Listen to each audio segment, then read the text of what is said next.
Hello everyone, मैं राजेश भंडारी आप सबका स्वागत करता हूं अपने चैनल इलेक्ट्रिकल अड्डा में। आज जो मैं आप सबके सामने जो नेक्स्ट वीडियो लेके आया हूं वो लेके आया हूं क्लास 10th का जो मैथ्स का पेपर है आपका। ठीक है, ये है आपका एक सैम्पल पेपर।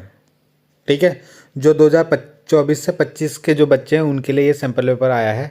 ठीक है, तो ये सैम्पल पेपर जैसे कि आपको पता है कि आप लोगों को बोर्ड की तरफ से ये सैम्पल पेपर दिए जाते हैं। ठीक है, तो जब आप इन क्वेश्चनों को सॉल्व करोगे तो इसी के जैसे क्वेश्चन जो है आपके एग्ज़ाम में आएंगे, इसी पैटर्न पे आपके एग्ज़ाम में आएंगे क्वेश्चन। ठीक है, यानी इसको करने से आपको ये पता चल जाएगा कि आपके किस तरीके से क्वेश्चन जो हैं एग्ज़ाम में आएंगे और कैसे कैसे क्वेश्चन आपके एग्ज़ाम में आपके आएंगे। ठीक है, तो जैसे कि इस बार बोला गया था पैटर्न चेंज, तो उसी तरीके के क्वेश्चन इसमें मतलब आपको पता चल जाएगा कैसे कैसे क्वेश्चन इसमें आपके आने वाले हैं। ठीक है, तो ये पेपर को सॉल्व करना आपको बहुत मैंडेटरी है। ठीक है, ज़रूर इसको सॉल्व करना, अपनी प्रैक्टिस चेक करना किस तरीके से क्वेश्चन हम पूछे जाते हैं और कैसे आपको उनके आंसर देने हैं। ठीक है, और अगर आप इन क्वेश्चंस पेपर को कर लोगे तो पासिंग नंबर तो आपके इजीली आ ही जाएंगे। ठीक है, क्योंकि इस तरीके से आपको ये पेपर मतलब यही क्वेश्चन आपके कुछ एग्जाम में भी आ सकते हैं। हाफ ईयरली का पेपर आप कर लो। ठीक है, सैम्पल पेपर हो गया, प्रीवियस 5 ईयर के क्वेश्चंस कर लो। अगर आपने इतना कर लिया तो आपके 90 प्लस जो मार्क्स है वो ईजिली बन जाएंगे। ठीक है, क्या क्या, ये एक सैम्पल पेपर, हाफ ईयरली का पेपर सॉल्व कर लो, प्रीवियस 5 ईयर के पेपर सॉल्व कर लो। ठीक है, तो अगर आपने इतना कर लिया तो आपके आसानी से ही सारे क्वेश्चन आपके अटैम्प्ट हो जाएंगे जो आपके पेपर में आने वाले हैं। ठीक है, क्योंकि इनसे ही क्वेश्चन आपके बनने वाले हैं एग्जाम में। ठीक, तो देखते हैं इसमें किस तरह के क्वेश्चन आए हैं। तो अगर आप पहला क्वेश्चन देखो, जैसे P/Q एक परिमेय संख्या नहीं है, नहीं होगी यदि। देखो, ये जो क्वेश्चन पेपर होगा ना पूरा हिंदी में है। किसमें? हिंदी में। तो जो इंग्लिश मीडियम वाले बच्चे होंगे उनको मैं इसको एक्सप्लेन कर दूंगा इंग्लिश में। ठीक है, क्योंकि हिंदी में ही अवेलेबल है ये क्वेश्चन, ये सैम्पल पेपर इंग्लिश में नहीं है। तो मैं आपको लोगों को इसको इंग्लिश में ही आपको एक्सप्लेन भी कर दूंगा। ठीक है, तो आप लोग केवल इसको देखते रहिए। तो P/Q जो है एक परिमेय संख्या नहीं होगी, यानी ये बोल रहा है कि P/Q एक रैशनल नंबर नहीं होगा। क्या नहीं होगा? रैशनल नंबर नहीं होगा यदि, यानी इफ़ दोनों आपके इंटीजर हो, P और Q दोनों इंटीजर हो। ठीक है, या Q 0 हो जाए, तो ये वाला ऑप्शन इसका सही होगा, क्योंकि आपने पढ़ा है कि P/Q की फॉर्म में होता है रैशनल नंबर, यानी परिमेय संख्या। ठीक है, अगर आपका Q यहाँ पे डज नॉट इक्वल टू 0 हम लिखते थे ना, यानी ये 0 नहीं होना चाहिए। अगर ये 0 हो गया तो ये परिमेय संख्या यानी रैशनल नंबर नहीं होगा, है ना। तो इसका ऑप्शन ये सही है। अगर ये हो गया तो ये आपका रैशनल नंबर नहीं बनेगा। ठीक है, सेकंड क्वेश्चन देखते हैं। सेकंड क्वेश्चन बहुत सिंपल सिंपल क्वेश्चन आपके ये पूछे गए हैं। ये जो आपकी एक क्या है, बहुपद, बहुपद मतलब एक क्वाड्रेटिक इक्वेशन है।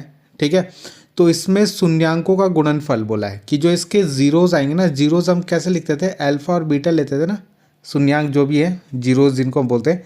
तो अगर उनका प्रोडक्ट, हम प्रोडक्ट वाला फॉर्मूला क्या होता है, प्रोडक्ट वाला फॉर्मूला होता था C/A। ठीक है, प्रोडक्ट मतलब गुणनफल वाला। ठीक है, और अगर सम वाला पूछता है, योग वाला, अल्फा प्लस बीटा अगर हम ले तो तब होता है -B/A, है ना। तो ये सम के लिए होता है, ये प्रोडक्ट के लिए होता है। तो इसका जो आंसर होगा C/A, इसका राइट आंसर हो जाएगा। अगला पूछा है कि ये दे रखा है नंबर, ये दे रखा है, ये दे रखा है। ठीक है, आपको इसका निकालना है 11वां पद निकालना है। ठीक है, अब यहाँ पे ये आपका कुछ होगा नहीं यहाँ पे। ठीक है, माइनस है यहाँ पे। तो देखो कैसे निकालते हैं, आपको an का फॉर्मूला तो पता ही होगा। an इक्वल टू होता है A+n-1 × D। ठीक है, तो इस फॉर्मूले में हमें d की जरूरत पड़ेगी, तो पहले हम d निकाल लेते हैं। तो d कैसे निकालते थे हम, A2 - A1 करके, A2 - A1 करके। ठीक है, तो A2 की वैल्यू क्या है हमारे पास, ये A1 होता है पहला वाला, ये A2 होता है और ये A3 होता है। ठीक है, तो A2 जो है हमारे पास वो है -1/2, और A1 जो है वो हमारे पास है -3, और एक माइनस यहाँ पे पहले से होता है, तो ये माइनस माइनस क्या हो जाएगा, प्लस हो जाएगा। तो इसको सॉल्व करोगे तो 3 × 6 है ना, /2। यहाँ पे मैंने एलसीएम लिया है, तो ये हो जाएगा 6 में से 1 गया 5.2, कितना होगा 5.2। तो ये हमारा क्या आया, डी आया है जो 5/2 है। ठीक है, तो डी की वैल्यू रखेंगे यहाँ पे 5.2 आया हमारा। ठीक, ये जो डी था ना हमारे फॉर्मूले में, तो देखो ए की वैल्यू रखेंगे -3, एन आपको बोला है कि 11वां पद निकालना, तो 11 -1, और डी की वैल्यू अभी हमने निकाली थी 5.2, है ना, डी अभी हमने निकाला था। तो इसको सॉल्व करो, -3 और 11 में से 1 गया 10, 5.2 और 2 से इसे काटोगे कितनी बार, 2 5 जा 10, तो कितना आ गया -3 और 5 5 जा 25, 25 में से 3 माइनस करोगे तो कितना बचेगा 22, तो 22 इसका राइट आंसर होगा। अगला पूछा है सेक थीटा, अगर थीटा आपका 60 डिग्री है तो आंसर क्या आएगा इसका, तो इसका होता है 2, यानी सेक 60 की वैल्यू कितनी होती है, 2 होती है। ठीक है, अगला पूछा है कि ये जो पॉइंट होगा किस चतुर्थांश यानी किस क्वाड्रेंट में पड़ेगा। अगर आपने पढ़े होंगे क्वाड्रेंट, ये फर्स्ट क्वाड्रेंट होता है, ये सेकंड क्वाड्रेंट होता है, ये थर्ड होता है, ये फोर्थ होता है। ठीक है, तो अगर आप इसको बनाओ तो देखो यहाँ पे x जो है वो -1 है और जो y है वो +3 है, तो इसको कैसे बनाएंगे, x इधर होता है ना माइनस में, तो -1 इधर साइड बनाएंगे, इधर प्लस होता है x, इधर प्लस होता है, इधर माइनस होता है, तो -1 है तो इस साइड बनाएंगे।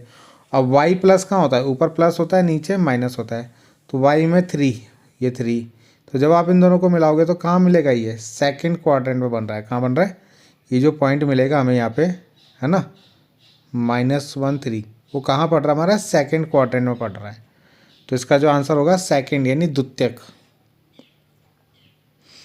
अगला है कि निम्नलिखित में से किसी घटना के होने की प्रायिकता नहीं हो सकती, तो इनमें से ये माइनस कभी नहीं आता आपका। ठीक है, ये जो वैल्यू होती है 0 से 1 के बीच में होती है हमेशा।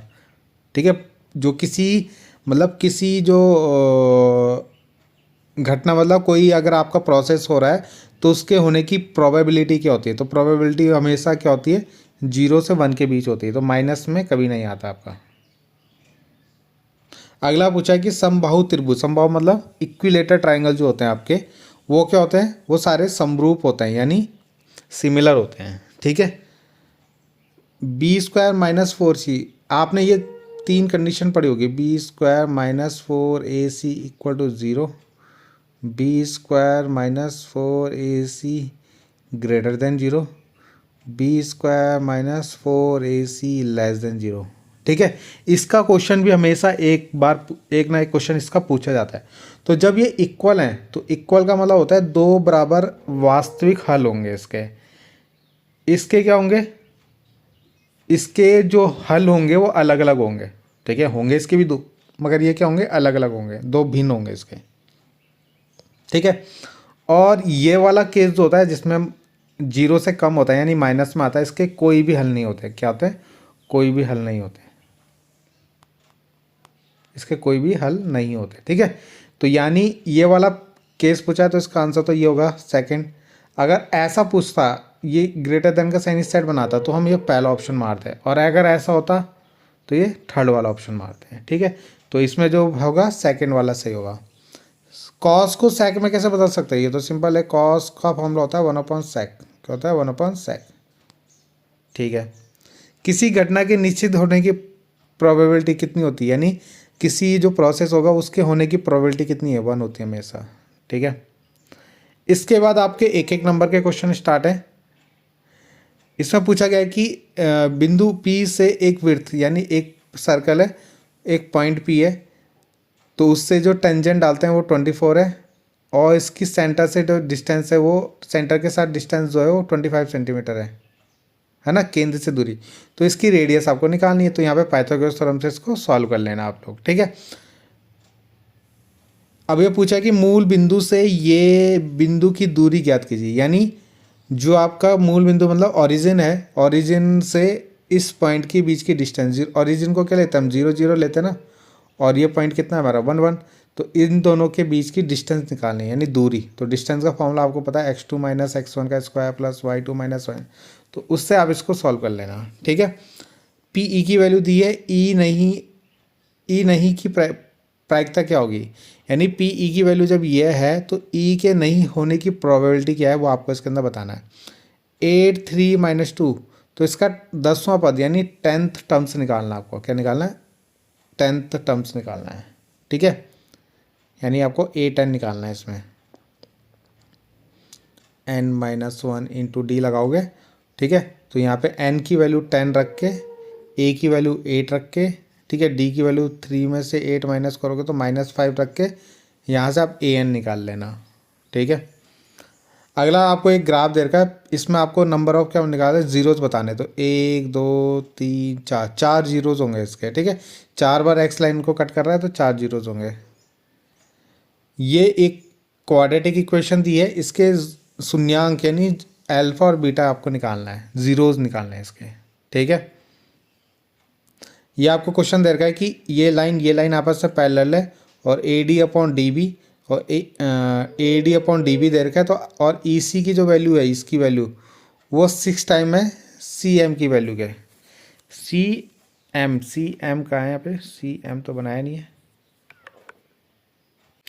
तो इस क्वेश्चन में कुछ मिसप्रिंट है, ठीक है, सी एम नहीं होगा यहाँ पे, तो देख लेना इसको। अगला क्वेश्चन है आपका कि ये एच सी एफ दे रखा है इन दो नंबर का, आपको इनका एलसीएम निकालना है। तो ये आपने पढ़ा होगा LCM into H C F equal to product of two numbers, है ना। तो ये दो नंबर है, उनका मल्टीपल यहाँ लिखना है, इसका एच सी एफ लिखना है, ठीक है। तो एलसीएम यहाँ से निकाल देना है।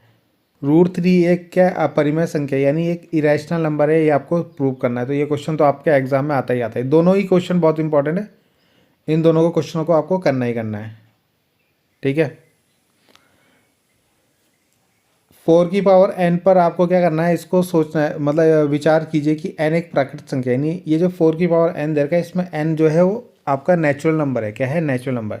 तो आपको जांच कीजिए कि n का कोई ऐसा मान है जिसके लिए 4n अंक शून्य पर समाप्त हो सकता है। यानी आपको चेक करना है कि n जो है, n की कोई ऐसी वैल्यू है जिसके रखने पे यहाँ पे, जैसे मैंने n की जगह 2 रख दिया, तो अगर मैं इसका स्क्वायर करूँ तो उसके लास्ट में 0 आना चाहिए। जैसे 4 4 जा 16 होता है, मगर इसके लास्ट में 0 नहीं आ रहा ना। तो कोई ऐसा नंबर है कि जिसको यहाँ पे रखने पे इसका जो स्क्वायर करे तो उसके लास्ट में 0 आ जाए। तो ये आपका एग्जाम्पल है ये, ठीक है। तो देख लेना है, एग्जाम्पल में क्वेश्चन मिल जाएगा आपको। अब वैसे शायद ये कट गया आपका सिलेबस से, मगर यहाँ पे दिया है क्वेश्चन को, तो आपको इस क्वेश्चन को जरूर पढ़ के जाना है। 2 क्रमागत धनात्मक पूर्णांकों का ज्ञात कीजिए जिनके वर्गों का योग दे रखा है। यानी आपको 2 जो कंसेक्यूटिव पॉजिटिव इंटीजर्स होते हैं वो निकालने हैं जिनके वर्गों का योग, जैसे मान लो आपने एक x ले लिया, एक x+1 ले लिया, ठीक है। तो इनका स्क्वायर जो है, स्क्वायर का ऐड जो दे रखा है वो 364 दे रखा है ये, ठीक है। तो यहाँ से आपको फाइंड करना है, ये क्वेश्चन भी आपको बुक में मिल जाएगा। फूलों की एक क्यारी की पहली पंक्ति, यानी एक फूल लगाने वाली आपकी जो क्यारी होती है ना, जहाँ पे फूल लगाते हैं, उसमें पहले में 23 है, दूसरे में 21 है, तीसरे में 19 है और अंतिम में कितने 5। तो यहाँ पे आपको n निकालना है। क्या करना है, n कितनी पंक्तियाँ होंगी, ठीक है। तो an वाला फॉर्मूला लगा के आप a + n-1 इंटू डी करके यहाँ पे n निकाल लेना, ठीक है। d यहाँ से इसको माइनस करके आ जाएगा, 21 में से 23 तो -2 आ जाएगा। 16 क्वेश्चन में यहाँ पे आपको क्या है, यहाँ पे आपको देखो ये बना के दे रखी टेबल। तो आपको यहाँ पे लुप्त बारंबारता f, इस f की वैल्यू निकालनी है यहाँ पे, ठीक है। अगला यहाँ पे प्रोबेबिलिटी का क्वेश्चन है कि एक थैला है ना, एक बैग है जिसके अंदर 3 रेड बॉल और 5 क्या है, 3 रेड है और 5 ब्लैक बॉल है। इनमें से एक बॉल निकाली जाती है, तो इसकी प्रोबेबिलिटी क्या होगी कि वो रेड है, रेड कलर की है या रेड कलर की नहीं है, यानी लाल रंग की नहीं है। अगला क्वेश्चन है कि ये 2 पॉइंट दे रखे हैं, राम और डेविड के घर क्रमशः इन बिंदुओं पे हैं। यानी एक राम और एक डेविड है, उनके जो घर है इन पॉइंटों के में पढ़ते हैं, ठीक है। उनका विद्यालय पर स्थित है और जो उनका स्कूल है वो इस पॉइंट पे है। यदि वे दोनों घर से एक ही समय पर निकलते हैं तथा एक ही समय पर विद्यालय पहुंचते हैं, तो राम और डेविड से कितनी चाल से किसकी चाल तेज होगी, यानी राम और डेविड में से कौन तेज चलेगा वो आपको निकालना है, ठीक है। इसका आपको ग्राफ बनाना है, ठीक है। इसको आपको सॉल्व करना है, ये तो आपकी बुक के ही क्वेश्चन है, ठीक है। अब आप इसको एलिमिनेशन से करो या सब्स्टिट्यूशन से करो, आपकी मर्जी है। ये क्वेश्चन भी आपको बुक में मिल जाएगा कि एक रेक्टेंगुलर क्या है आपका खेत है कोई, है ना, और उसकी छोटी भुजा से मीटर दी गई। तो इसका विकर्ण जो इसका डायगोनल है ना, जो इसकी छोटी साइड है, मान लो ये छोटी साइड है, तो उससे 16 ज़्यादा है, तो 16 + x लिख लोगे डायगोनल को। तो उसकी बड़ी भुजा, खेत की बड़ी भुजा छोटी भुजा से 14 मीटर अधिक है, तो ये x + 14 हो जाएगा ये वाला, जो बड़ी वाली साइड है, मान लो ये बड़ी साइड है। ठीक है, तो उसके भुजाएं निकालनी है, यानी इसकी साइड निकालनी है आपको। अगला ये आपका ट्रिग्नोमेट्री का, तो ये आपको प्रूव करना है, ये भी आपको प्रूव करना है इसमें। ठीक है, दोनों ही इंपॉर्टेंट क्वेश्चन है।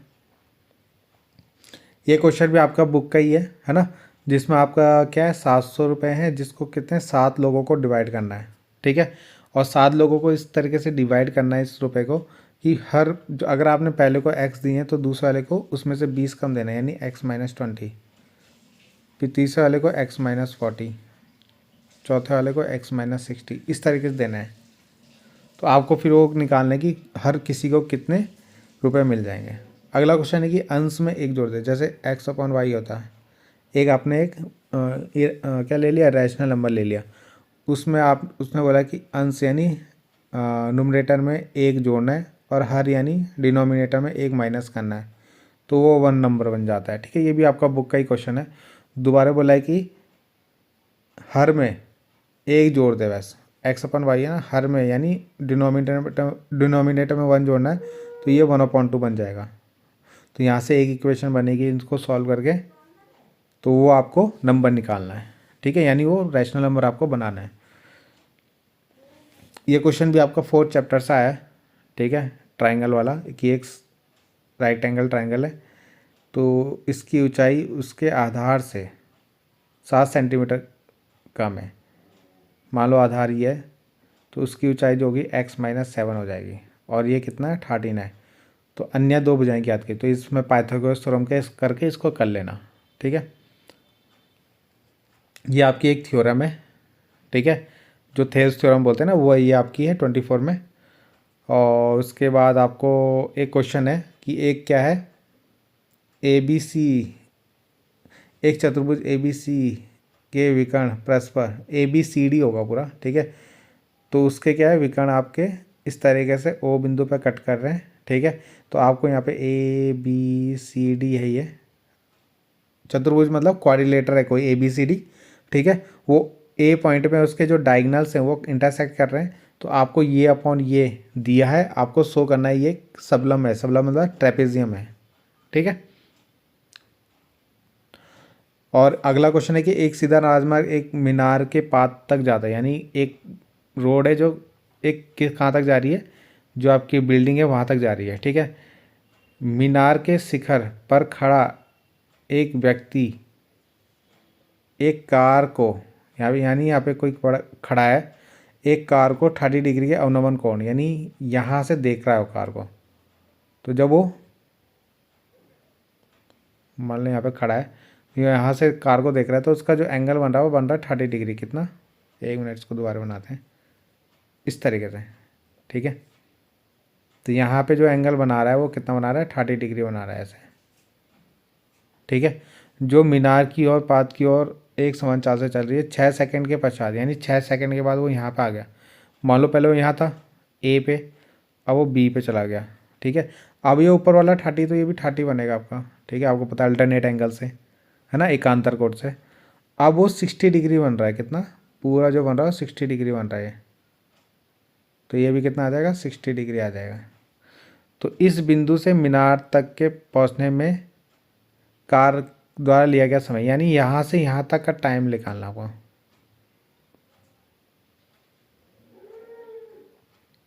सॉरी, ये वाला टाइम नहीं, ये वाला टाइम निकालना है ना, पाद मतलब उसके जो बेस तक, उस जो बिल्डिंग है वहाँ तक जाना है, तो ये वाला टाइम आपको निकालना है यहाँ पे। ठीक है, तो ये क्वेश्चन भी आपका बुक का ही है, लास्ट क्वेश्चन है ये 9th चैप्टर का। अगला है कि एक गुलाब जामुन वाला क्वेश्चन जो है आपका। ठीक है, जो गुलाब जामुन है वो इस तरीके से है आपके। ठीक है, तो पहले आपको क्या करना है, एक गुलाब जामुन का वॉल्यूम निकालना है ना, उसमें 30% आपकी चाशनी है, तो उस वॉल्यूम में टोटल 45 गुलाब जामुन है उसके अंदर, तो 45 की मल्टीप्लाई करके, ठीक है, फिर उसमें 30% उसकी चाशनी निकालनी है। ठीक है। तो ये क्वेश्चन भी आपको मिल जाएगा, आपकी बुक का है गुलाब जामुन वाला क्वेश्चन, सभी को पता होगा। अगला है ये एरिया निकालने वाला क्वेश्चन। अगला क्वेश्चन जो है आपके पास कि एक सिलेंडर है इस तरीके से, जिसकी हाइट कितनी है 2.4 है, और जो ये डायमीटर है पूरा ये है 1.4 मीटर का। आपको क्या करना है, इसी हाइट और इसी हाइट यानी इसी ऊंचाई और इसी व्यास यानी इतने ही डायमीटर का एक कोन काट देना है इसके अंदर इस तरीके से। तो जो आपका शेष से बचेगा ना, मतलब ये जो रिमेनिंग पार्ट बचा, उसका पृष्ठीय क्षेत्रफल निकालना है। ठीक है, तो ये क्वेश्चन भी आपके बुक का ही है। ठीक, तो देख लेना इसको भी। अगला ये आपको दिया है, तो यहाँ पे आपको एक्स और वाई की वैल्यू निकालनी है। ठीक है, और इनका मीडियन दे रखा है, क्या दे रखा है, माध्यक मतलब मीडियन दे रखा है। ठीक है, अगला ये आपका प्रोबेबिलिटी का क्वेश्चन है कि 144 बॉल पेन में के समूह में से 20 पेन खराब है, यानी टोटल 144 पेन है जिसमें से 20 खराब है। तो शेष जो बचे हैं, रमेश वही पेन खरीदना चाहता है जो अच्छा है।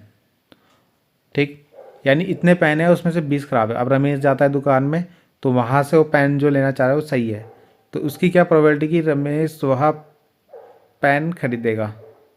ठीक है, यानी सही पेन खरीदेगा। और इसकी क्या प्रोबेबिलिटी की वह ख़राब पेन खरीदेगा।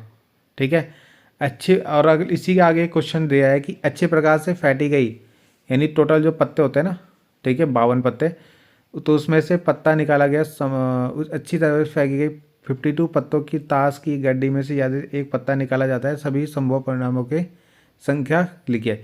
यानी क्या है, टोटल 52 जो आपके पत्ते होते हैं उनमें से एक पत्ता निकाला, तो उसकी क्या प्रोबेबिलिटी होगी, मतलब सबके आने की क्या प्रोबेबिलिटी हो सकती है, वो आपको इसके अंदर लिखना है। ठीक है, तो इतने ही क्वेश्चन थे आपके इसमें। तो ज़्यादातर आपके सारे बुक के ही हैं। ठीक है, ऐसा नहीं कि कोई क्वेश्चन बाहर से आया है। तो इन क्वेश्चनों की आपको प्रैक्टिस करनी है। अगर आपको इनके सॉल्यूशन चाहिए तो कमेंट जरूर करना, मैं इनके सॉल्यूशन भी बना दूंगा। ठीक है, तो जितने बच्चों को इनके सॉल्यूशन चाहिए होंगे प्लीज़ कमेंट करना। ठीक है, और कोई भी दिक्कत हो तो कमेंट आप कर सकते हो। तो मिलते हैं नेक्स्ट वीडियो में। Thank you.